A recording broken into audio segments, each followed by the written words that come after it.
In this episode, I'm taking extremely high ISO images and making them look incredible, professional, sharp, and without noise. I was out last week photographing hummingbirds, and it was rainy, dark, and there was a lot of movement. And so with wildlife photography, you might have to crank the ISO. Now, if you missed that episode and you want to know why I chose the settings that I chose, I'll put a link down in the description so you can watch that later. There's a lot to go over, so let's get started. If you are new to this channel, my name is Shannon, and I'm a full-time photographer in beautiful British Columbia.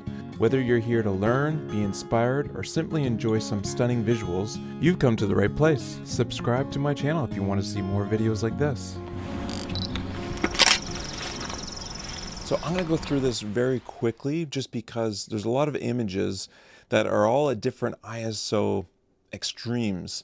And I feel like it's important to see the difference in either loss or recovery that we can do. I'm going to start in Lightroom, but later on, if you hold with me, we're going to try a different program that doesn't require you to pay a subscription, because people hate subscriptions these days. So the first image is taken at ISO 6400. And I think for a lot of us, this might be like the max or getting close to the max ISO that we would want before we kind of pack everything up and call it a day. When we zoom in, we can see a lot of detail in this mallard, but again, there's that noise that is the issue. So there's plenty of programs that you can use for removing noise and adding sharpening, and the best one by far is DxO PureRAW 6 now.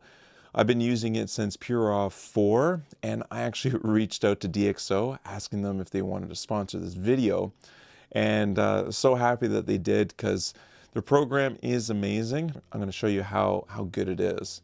Now, the first thing that we can do is edit it in PureRAW 6 right now by going to export and over to preview and process with PureRAW 6. You can also go to file, down to export with preset, and you'll see it there as well. It takes the raw image and works on that. So if I make any changes like the shadows and exposure or saturation, I'm gonna have to apply that all again after I'm done in DxO. So just remember that it takes the raw image. So if you do any adjustments here, you'll just have to copy and paste them onto the new file that we're gonna get after we import it and export it in DxO. So here's PureRAW 6. It's a fairly straightforward program where we have our zoom in and our different previews up at the top here that we can select. I actually like the little slider that we can move back and forth. So now that we're zoomed in here, I can already see the changes that it automatically applied.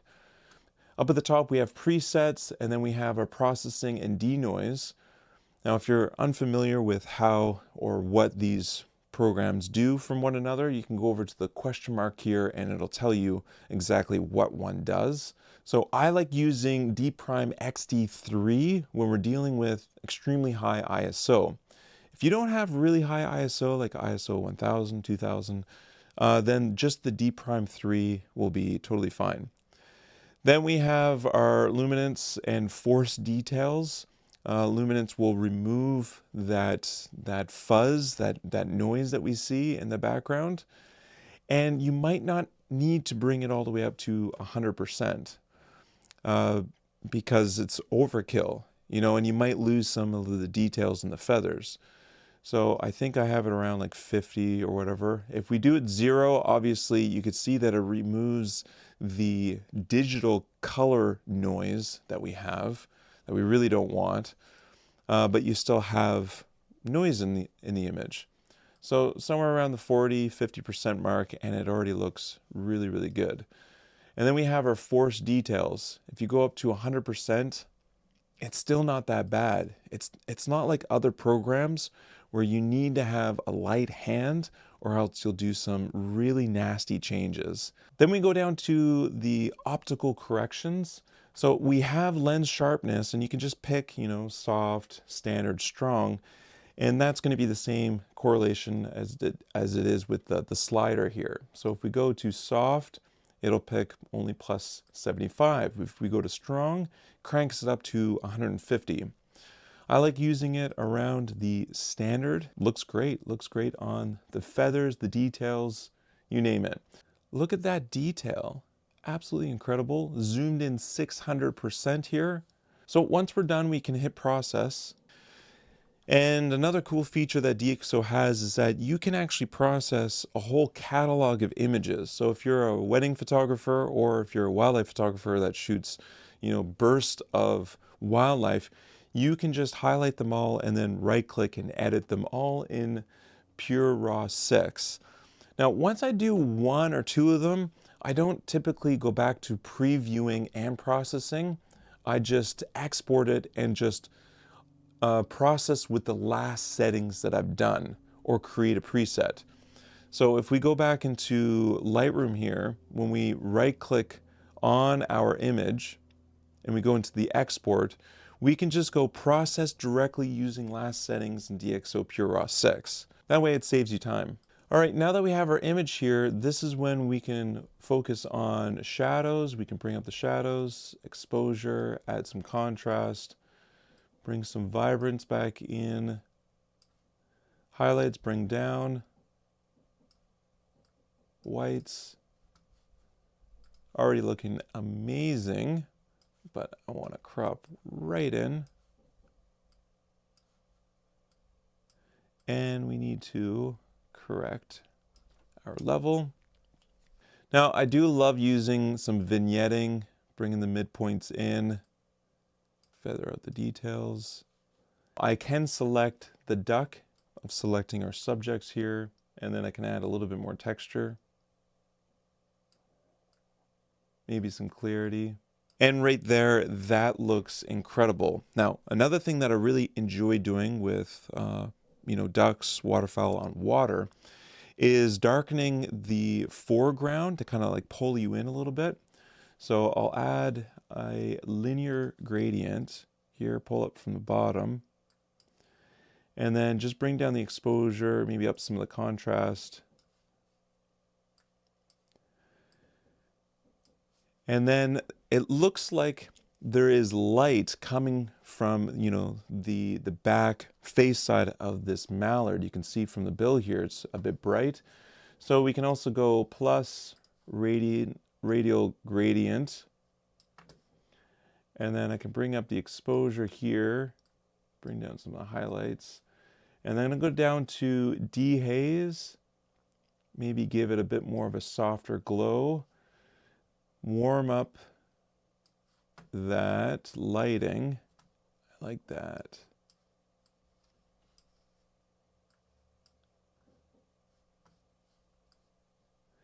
And then I'm going to darken the backside of the duck so that there's a little bit of a light source coming in, which there is. It's a bit of a gray day here. I'm going to bring down the intensity of that. So I'm going to have another linear gradient here on the back side, and then I might darken that a little bit. It just gives us some mood and some depth to the image, adding some darkness in behind, a light source maybe in front, softening that light, and then adding some darkness to the water there, gives some depth so that the mallard really pops, it stands out. So that is what I love about DxO. The details that we see up into the eyes and stuff here is absolutely incredible. Now let's try something that's a little bit more challenging, higher ISO. All right, this image was captured at 10,000 ISO, and if we zoom in, it really needs some help here. So the before and after, absolutely incredible. There is falling snow, but there's also a lot of water that's being sprayed everywhere. We'll wait for it to render. Look at that. And not creating any artifacts. The wings are out of focus and soft. They're not being, forced or over sharpened. So absolutely love this. Does an incredible job. We're going to hit process now. Okay, this next one is taken on a Micro Four Thirds camera. DxO will take lenses and camera bodies and create profiles for each one. So DxO recognizes that I have the OM1 Mark II camera body paired with the 100-400 lens. So I'm going to download this right now. And if they haven't gotten every lens, you can actually submit your lens or a request for them to use that lens in their lab. And so if I am using a lens that is soft around the edges, this program will compensate for my specific lens. So it's not just a program that just one fits for all. It's very, very specific to the gear you're using. There is a lot of noise here. That is incredible. Look at the feathers here in the water. Now I'm zoomed in quite a bit, and the water droplets and the snow on the back,